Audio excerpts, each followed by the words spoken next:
What's up, Facebook and YouTube? Welcome back, y'all. Today we're going to be talking about lunar eclipses and full moons. We're going to be basically talking about the phenomena of seeing the sun and moon out at the same time. I know many of you see that a lot and you say, how is that possible? Well, I'm going to show you why that's possible and exactly what's going on. The reason we ask these questions is because the theories we've been given from NASA makes no sense on the globe model. But after this video, this phenomena will be explained in detail in a way that you will understand it. So understand, first of all, that the moon is its own light source, okay? One of the biggest lies we've been taught since we were children is that the sunlight is what gives the moon its light. Well, I proved that wrong in previous videos, and also many other people have proved that wrong, okay? Because the moon doesn't get its light from the sun. Just real quick to tell you why it don't is because moonlight is silver and cold and sunlight is warm and reddish orange. So there's a difference between these light sources. If the moonlight was being reflected from the sun, it wouldn't be cold. All right, it's actually cold, okay? And another thing you need to realize is that there have been plenty of times where the moon and sun have been seen facing directly across from each other and the moon was not full. So think about that. That proves that the moon is its own projection. It's its own light source. Now, these celestial beings were called luminaries by the ancients, and they behave more like translucent discs rather than solid spheres. Now, after the day, you're going to see why I say that. And keep in mind that there are plenty footage out there that people have where we see stars through the moon. Hi, Blue Fox here. On September 27th, 2015, I took pictures of the eclipse of the moon. I set up my 5-inch telescope using a 17mm eyepiece and took these snapshots. You will notice in the pictures, stars show through the dark portions of the moon. And as I go through them, I'll blow them up a little larger so you can see these stars. I'll point to one. There's a blue star here, a white star. There's another star right here that shows up quite good. And that's that picture. Move on to the next one. You can actually see the stars here. Now we'll zoom in and we'll see a red star with a white star right in here. And then there's 3 stars, a white star, a blue star, and another blue star.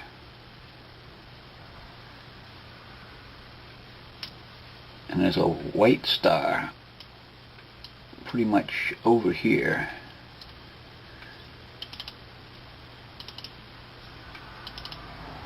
Okay, now this one here you can see the stars. 1, 2, that's pretty bright. Now zoom in on it.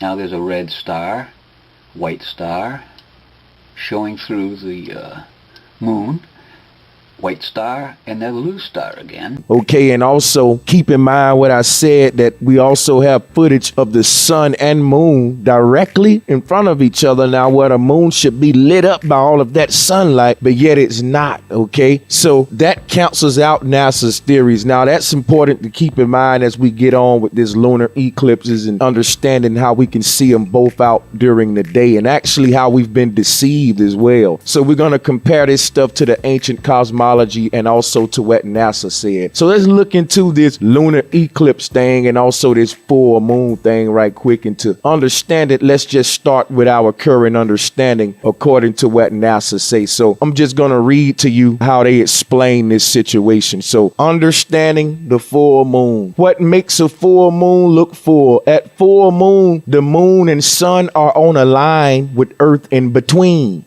keep that in mind. I want y'all to really keep that in mind, because it say at full moon, the moon and sun are on a line. In other words, the sun, moon, and earth are lined up, but the earth is in between. This is what they say is why we see full moons, okay? Now let's keep reading. It says, though earth is the fulcrum of a seesaw, and the moon and sun are sitting on either end of the seesaw. So as the sun sets in the west, the full moon rises. When the sun is below our feet at midnight, the full moon is high as in the sky. When the sun rises again at dawn, the full moon is setting. A bunch of baloney, if you ask me. Because first of all, they just said at full moon, the moon and sun are on a line with the earth in between. Now keep that in mind. I'm going to show y'all why this is a bunch of baloney. Now the reason that's a bunch of baloney, because if you think about that, what they said is that that's the reason we have a full moon. It's because sun, moon, and earth lined up with the earth in between. Now that's what they say is why we have a full moon. But guess what? That's the same thing they say for why we have a lunar eclipse also. How can it be both? That means every time we see a full moon, we should see a lunar eclipse, according to them. And I'm going to show y'all what's going on and why this is such a confusion. But they know y'all ain't going to look into it as deep as I'm showing you here. So keep this stuff in mind now, that they said that the full moon is because earth, sun, moon is aligned with the earth in between. But they also say this is why we have lunar eclipses. But we don't see a lunar eclipse every time there's a full moon. So once again, we're being deceived. Now I'm going to show you some pictures of how they say this thing work out. And this will get y'all to see what I'm talking about here. So if you look at this one, it says when the moon is full, the earth, moon, and sun are lined up with the earth between the moon and sun. Basically what I just told y'all. Now I say from earth, we see only the lighted side of the moon and observe the moon rising near sunset. Now people, I want y'all to lock this diagram in your head, okay? Because it say at the bottom here in blue, it say a lunar eclipse occurs when the earth blocks sunlight and casts a shadow on the moon. Now people, let me explain something to you. According to all of this, every time this alignment happen, we should see a lunar eclipse. Every time the earth is in between the sun and moon, shouldn't the earth always block the sunlight? People, this rule will always apply. When will it not apply? Anytime you put an object in front of an object, it's going to block the light. We're going to look at this diagram and we see that we're being bamboozled here. And the reason they're able to do it is because we're not questioning it. We're not looking into it deeply. Now look at this diagram. Look at the sun on the right. You see its light is hitting this side of the earth. Okay, that makes sense. And then you see that the earth has a dark side behind it. All right, because the light of the sun is not hitting that side. That's understandable. But what's not understandable is when we get to the moon, how in the world does the moon have any light on it? Now, if the earth is bigger than the moon, like they say, why in the world is the moon got any light on it? The moon should be completely in darkness according to this diagram. It makes no sense, people. Now, let me show you how this would work on an experiment. It's real simple, people. Again, I'm not going to complicate this stuff. As you can see, above me is the sun. Okay, that's our sun in the sky. That's going to be our light source. That's the first part of the diagram. Remember that the sunlight was hitting the earth, okay? So here's our sun above our head. The rock in my hand represents the earth. And you see the sunlight is lighting this side up, but this side isn't getting any light. So the earth is bigger than our moon right here, okay? And it may be a little bit smaller, but this is a good example. So if the sun is hitting the earth and the earth is directly in front of the moon, like they say, that's a lunar eclipse, what they also say. But what we notice is that during a lunar eclipse, okay, the moon becomes completely blotted out like we see here. So why then is there a full moon and a sun out during the day? It doesn't make sense. If the sun is directly in front of the moon and the earth is in between it, as they show us, why is the moon lit? Shouldn't the moon be darkened out like this? So this is very strange, and it's something we need to look into, because if the full moon is out and the earth is supposed to be in the middle of this moon and the sun, but yet this moon is bright and full with the earth in the middle. Something's going on here, because this shadow should be blotting that moon out if it's directly in the middle, as that diagram shows. But now I'm gonna show y'all what's really going on here in a minute, but let's move on.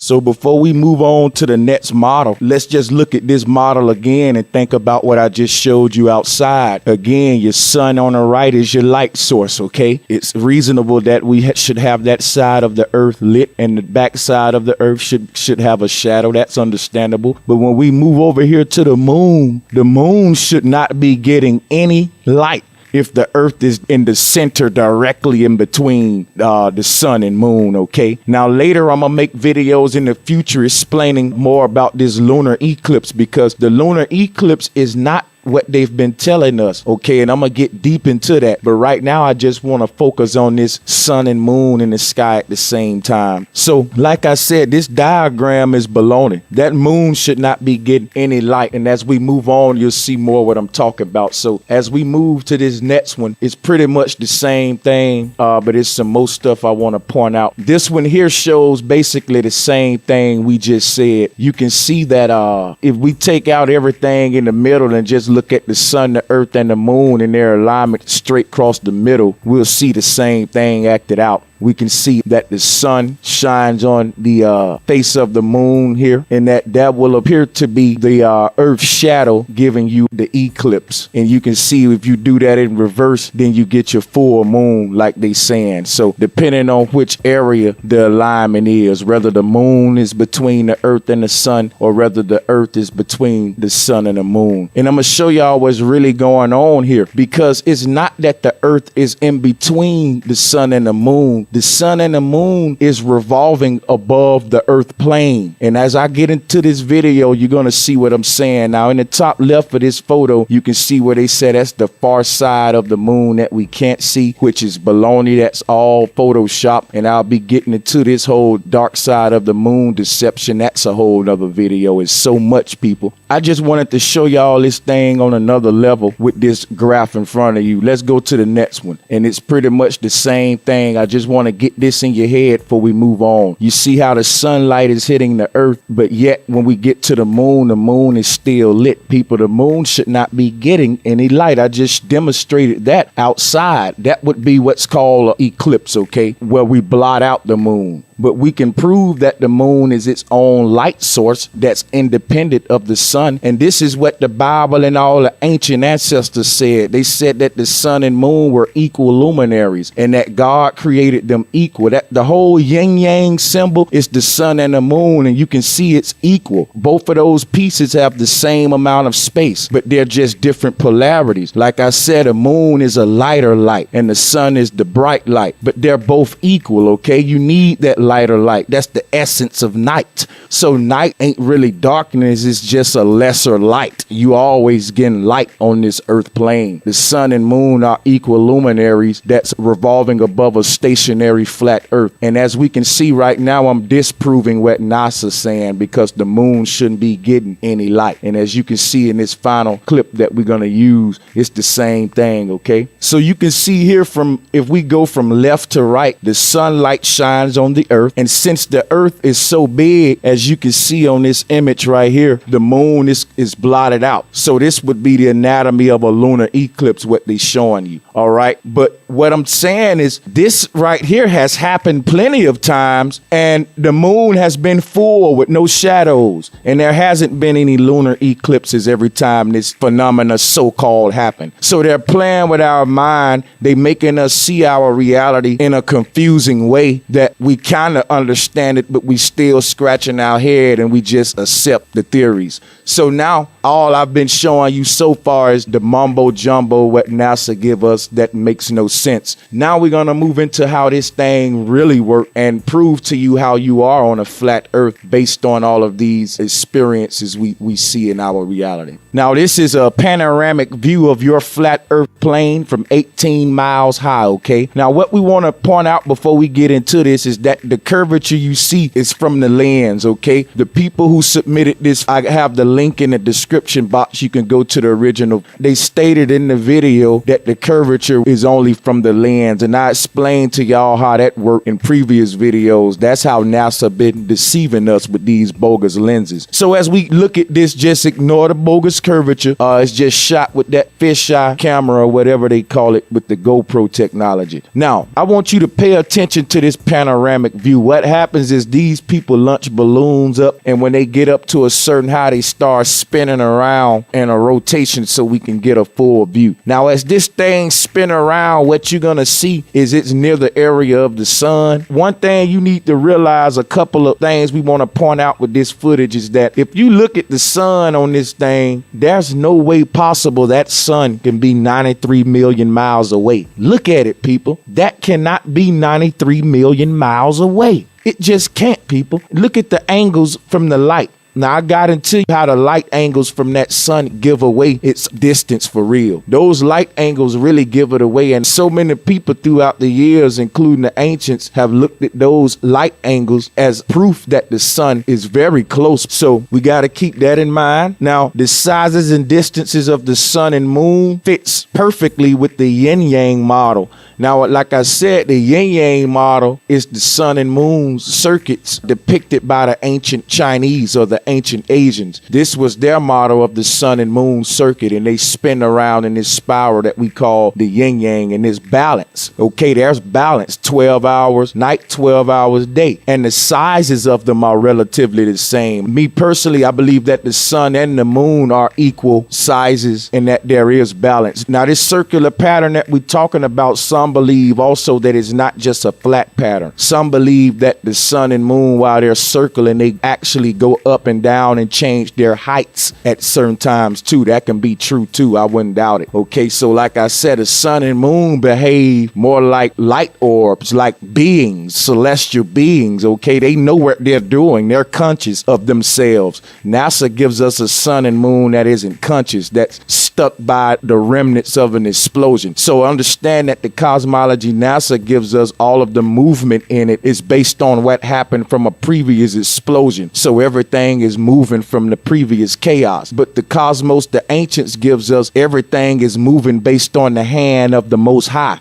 Not from no chaotic explosion and you just still moving, spreading out, separating. That is not where movement come from of these celestial beings. We cannot keep excluding the Most High, people. The Most High is controlling these celestial beings. Now let's move on. And as we look at this panoramic view, some more things we want to point out is that if you look at the picture, you can see the moon right across from the sun, just like the ancestor said. And if you look at this model right here, it show you exactly what you seeing in this panoramic view. Okay, on a globe Earth, we should not be seeing the sun and moon right across from each other 18 miles high. It'll be impossible on a globe Earth, people. You got to understand that, and I'm gonna show you why when we move on. Everything you seeing in this panoramic footage supports our ancestors' model, and this is real footage, not the fake stuff NASA give you. This should not be on a globe. You should not see the sun and moon directly across from each other as we spin this camera around if we were on a globe. And there's no way these objects are these millions of miles away. They're right above our heads, creating the day and night, and the creator is in charge. Now, people think that the sun is setting above the horizon. I got a real good video coming out to this one, so stay tuned, talking about the way we see the sunset and what really happened. I didn't want to cram them all together, so stay tuned for that. All right, now with this panoramic view footage, it proves we ain't on a globe. Okay, there's no way you should see the sun and moon across from each other on a globe. You got to really think about it, people. How are we able to see the sun and moon both out directly across from each other if we on a globe? Think about it. If you're on a globe, you're gonna see the sun or the moon. That's why people asking these questions. That's why people say, why are we seeing the sun and moon out together? And people make up all kind of fairy tale stories and say, because we in the end of days and all of that stuff. But they ignore the physics. You ignore your own senses when you do that. Why is the sun and moon out directly across from each other in our sky if we're on a globe? On a globe, your perspective from any point on a globe is going to be either the sun or the moon wherever they are in relation to where you are on the globe, or whether it's night or day in your area. And in other words, what I'm saying is, how can the moon and sun both be out in our sky during a daytime moment and people on the other side of the so-called globe still experiencing their nighttime with the moon in their sky? And we only have one moon now. So we're seeing during the daytime the sun and moon both high in the sky. And like I said, how can the moon be in two places at one time? So how can the moon be in your daytime sky with the sun and someone else is getting nighttime with the moon in their sky too on the whole opposite side of the so-called globe? It doesn't make sense. You cannot see the sun and moon out at the same time if you were on a globe, people, because the sun and moon will always be on either side of that globe to the point where you wouldn't be able to see them together unless the earth was to go down and we looking up at the sun and the moon. So if the earth was a globe and we pushed it down and moved the sun and the moon up some, then yeah, we can see them both together. But we know that ain't the case according to this chaotic solar system they give us. This thing is beautiful that we see in our reality with the sun and the moon and how they make their celestial circuits. It's just the way the ancestors describe, and it's beautiful.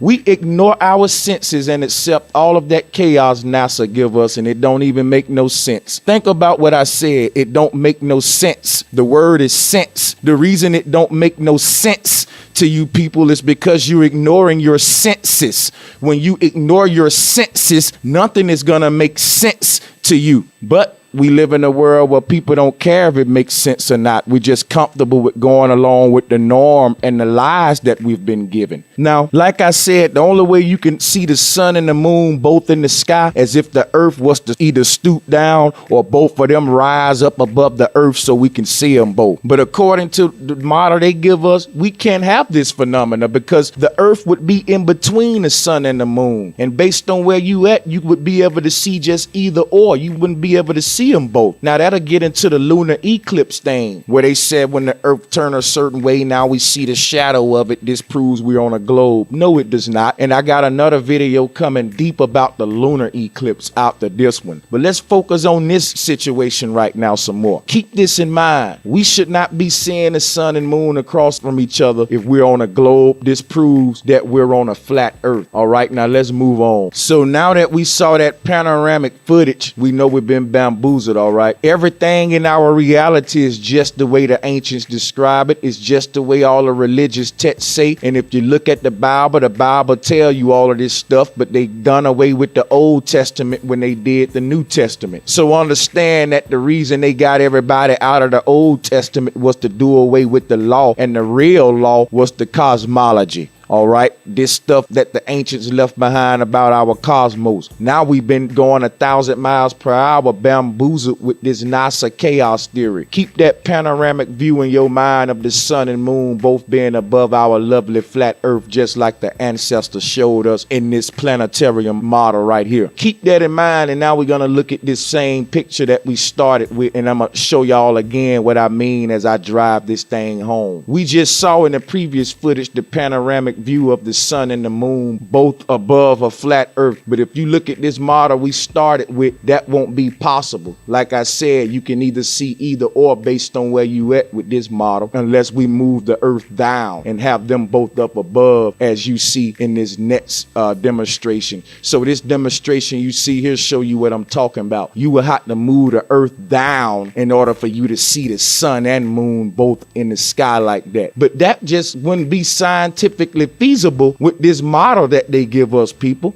It wouldn't be. All right.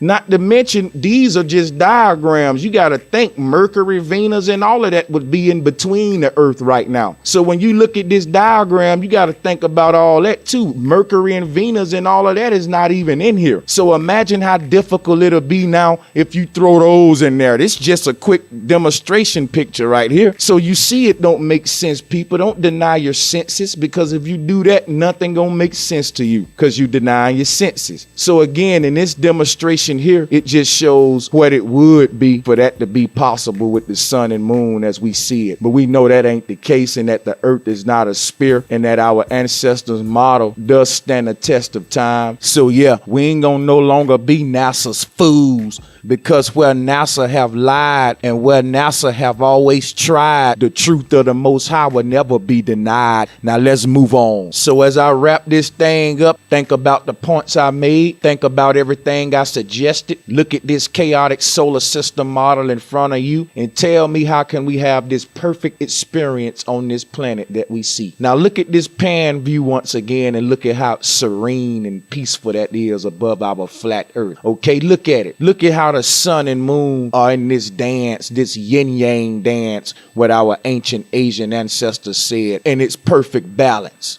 All right. Our ancient ancestors knew what they was talking about, people. So we can't have this serene, perfect balance that we experience in our reality. If you look at this chaotic model that they teaching us in school, that they've been giving us for centuries, there's no way we can experience the reality we're experiencing with this model. Each video, I'm tearing this thing up and I'm showing y'all how NASA is deceiving us. So yeah, your kids in school and they got to go and learn and lie and play the game, but at least they'll know the truth at home, all right? Because long as they don't know the truth, the creator is being hidden from them. So I'm gonna let y'all go. I really appreciate y'all for tuning in, and I do want to let y'all know that I really appreciate each and every last one of y'all. I really do appreciate y'all, okay? And that's the reason I do it, because this will keep me going, knowing that people really want to know the truth, because it can suck knowing all of this deception and knowing all of this stuff and you the only person know it. Okay, that can kind of be a little lonely. So to get people opening their eyes with you is like, yeah, man, now y'all see the deception that we've been going under. So yeah, like I said, I don't want to hold you too long. I had to point this thing out because it's something people ask the question on all the time. Why do we see the sun and moon out together? So if you look at this model in front of you, just keep that in mind. And this is why. You're on a flat earth and they both are doing a yin-yang dance above you. And I'm going to sign off now and let y'all go. New uploads every Thursday. Peace and much love.